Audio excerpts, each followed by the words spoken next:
Understand that. See, God ain't kicked us out. He's saying to us, born and unborn life is significant. Pastor, where you going with that? Go back to Jeremiah 1 and 5. God is saying to you and I, and if he's telling it to when he's telling it to Jeremiah, he's telling it to you and I.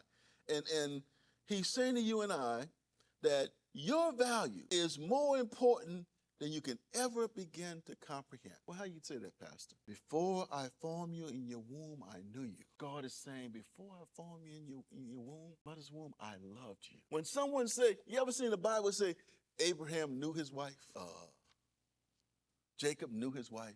That's an intimacy. That's not just recognition. See, when we see new, God's saying that I have a intimate relationship with you. Knew you before planted you in your mother's womb.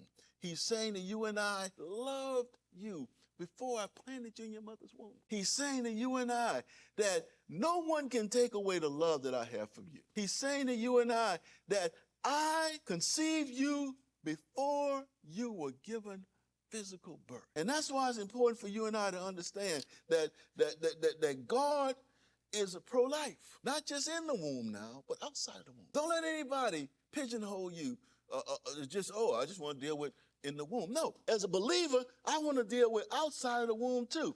I just want to deal with inside of the womb. I want to deal with outside of the womb too. And God is telling you and I that long before you were born, I conceived you. And God is telling you and I all life is precious. The born, the unborn, and the yet conceived. He's telling you and I, I am pro-life for the born and the unborn. And that's how you can deal with it. And listen, don't allow people to get you just to focus on the unborn. God wants you and I to focus on the born.